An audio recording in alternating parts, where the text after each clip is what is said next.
Derek's asked me to just say a few of his words of introduction. So I'm going to begin this afternoon by introducing the show, but really these words are Derek's. Thanks to all of you for the Macmillan Cancer support. The review title, Tumour Humour, contains two words that could not be more contrasting. Mew developed the outline for the review during a sleepless night, affected by the toxic chemicals that chemotherapy patients have to endure. Muriel's been determined since that night, 2.5 months ago, that this should be put on and soon. She wasn't exactly encouraged by either myself or some others who felt terribly uncomfortable with the concept of laughing about something very painful. With dogged determination, she persisted, and a group of people who you'll either see performing now or who have provided support in the background in other ways were determined to make her dream a reality. They've worked so hard to develop the review for Mew's outline, so inevitably there'll be interpretation that they all hope will satisfy the scriptwriter. The creativity shown by that group is amazing from the bits that Derek's heard. The very first rehearsal was held as a difficult joke that needs a laugh to get you all in the spirit of this event. A couple of hours into the rehearsal, Mew had a terrible headache, left the room, and a day later was in hospital very weak and ill with a sudden change in her condition. I'm assured by the oncologist that it was not the acting that could possibly have put her in that condition. So get yourselves prepared. We've all been given special dispensation to laugh. This review is in many ways groundbreaking and will, I'm certain, be as memorable to me and to all of you as any other famous play that you've been to see. Grandfather used to talk about bittere gelächter.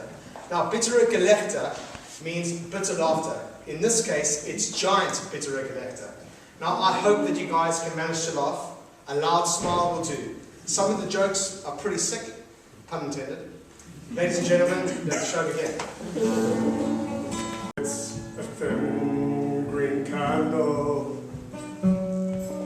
It was so late in the night. The television was blaring. I felt the need to be daring. I took up a pen and wrote down a line. I thought that it was just fine. It wasn't too long. So I wrote down a song. It wasn't too long, and added a touch of humor.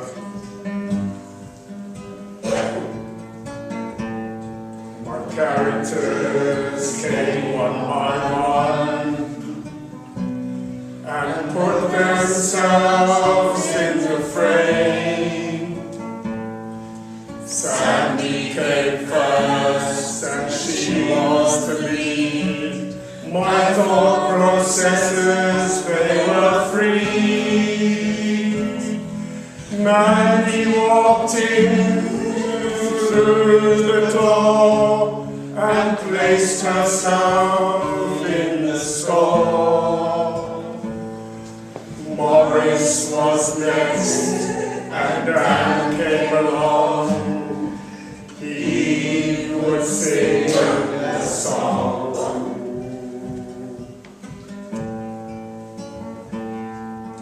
You can also donate to a charity of your choice.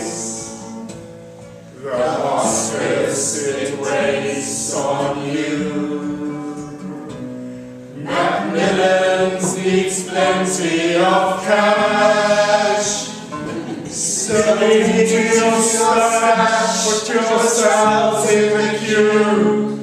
Look over there, see your friends. Your pennies and pounds, they make beautiful sounds. Now you can enjoy the show.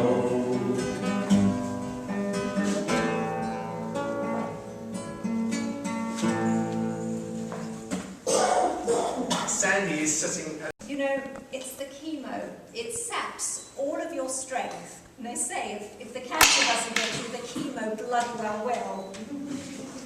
Chemo comes in cycles, but not the kind of cycles you know I like. But Mummy, what does chemotherapy actually mean? You take chemicals, darling, that help to slow the nasty disease. But what does that actually do? What does it mean? You feel sick and your hair falls out. You get mouth sores, I say that tongue-in-cheek, and your language turns blue. Oh, cool, a colour. Yes, darling, the colour. Tell him about the advantages of chemo as well. Oh, advantages, okay. Well, I've saved a fortune on hairdressing. Believe me, there's no conditioner that can help my condition.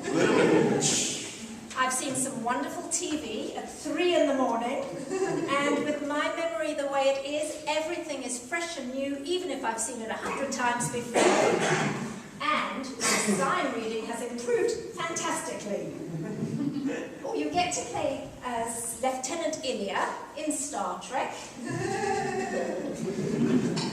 And you get to park wherever you want. Do you know, all my life, I've longed to be able to park right outside the theatre.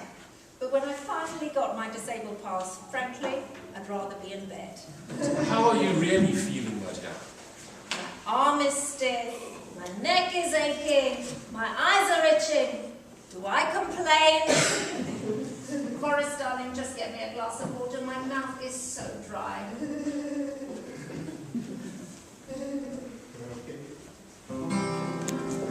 Oh, the mouth is always dry and the nose is always wet, and the stomach comes very fast and the bed is always green. The mouth is always dry and the nose is always wet, the stomach comes very fast and the stem is always green. Oh, my arm is always stiff and my neck is aching too. My eyes are always itching and my language has turned blue. The cleaner is hoovering. Oh dear, would you like some tea? No, thanks. Oh, well, how about a cup of hot tomato soup? No, thank you. Oh, well, how about I take you up to bed? Oh, just leave me alone. Blimey, I've been getting so hyper recently. Do you know something? I've even managed to start thinking about tax jokes. I got a wonderful card from one of my employers. It said, "Many happy tax returns." Who takes all your money and leaves you feeling stuffed? I don't know. Who takes all your money and leaves you feeling stuffed? A taxidermist! But the truth is, as you know, I'm not a comedian, I'm an accountant. Although I can certainly milk some laughter for some of my cow jokes. Ooh, I've got a cow joke. There's this cow, and he's been shopping all day on Oxford Street, absolutely exhausted, gets on the number 13 bus, walks up the stairs, there's one seat left, there's a chicken in the way. So he walks up to the chicken and goes, "Move over." The chicken goes, "Fuck off."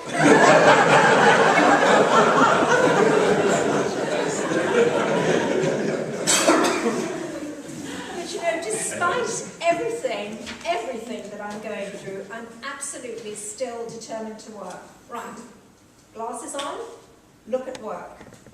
Look a little closer at my work. Oh dear, I'm going to need a magnifying glass. Ding dong! Oh, hello, Mrs. Beaches. I've come to sell you the newest in Stella Stairlift Extraordinary. Stella Stairlift, have you seen my house? I live in a Victorian semi-terrace. Terrace. You'll never get a Stella lift up there. Do you know what the Victorians used to do, my dear? They struggled. Ring, ring, ring, ring. Hello, Mrs. Beatrice. How are you? Thank you very much. I'd like to know what you need, please. Well, I'm working, thank you very much. I do need help, but only sometimes. Bye-bye. Ding, ding, ding, ding, ding, ding. Hello, Mrs. Beaches. I'm calling from Dr. Killjoy's surgery. We of your needs. My needs are to be left alone! I have to finish my work before Christmas. Ding dong! Oh, Christmas card for Miss Sandy Beaches. Christmas card. Oh, wow. It says, Happy Christmas from the Department of Work and Pensions. And how much do you get? £10. Christmas bonus. In my vast experience about women, there's about 4 stages they go through. Number 1, babies. Then we've got the school run. Then we have part-time work.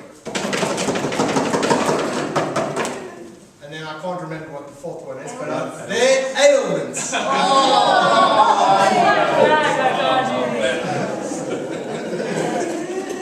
Ailments. Just as I was beginning to enjoy my late Middle Ages, the ailments began. These days, I even struggle to open a car door. Car doors are heavy now. Your life goes out, break the house and shake it all about. You run and slay and moan and groan. You're always 20 stone. Oh, it's a car door. Why does it feel like glue? Nowadays things are not made in the way that they used to. The milkman comes in his van. No car doors are almost around. I asked the man if he wants to sell. He told me to go to hell. Oh, it's a car door. Why does it feel like glue? Nowadays things are not made in the way that they used to.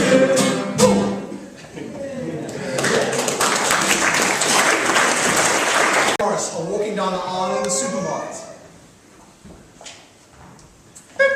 Special offers in aisle 13. Hello, Sandy. Doesn't your hair look nice? You never said that to me before I wore the wig. Now they're in the lingerie department. Morris, can you leave the stage? Oh, this is a nice one. What size bra are you? Depends. Which side are you talking about?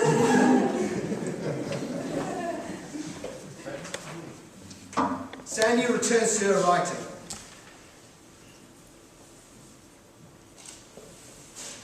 Cancer changes your whole perspective on life.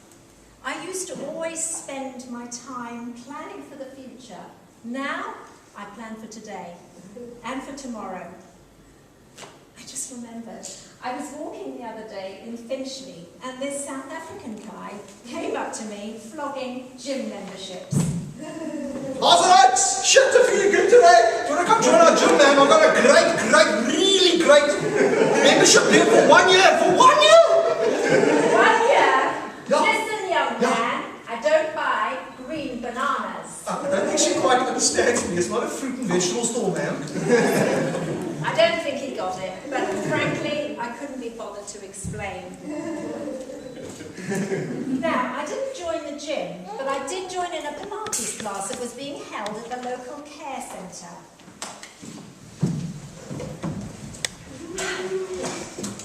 Ready, class? Introduce yourselves. Hello, I'm Fifi from Paris, or is that Paris?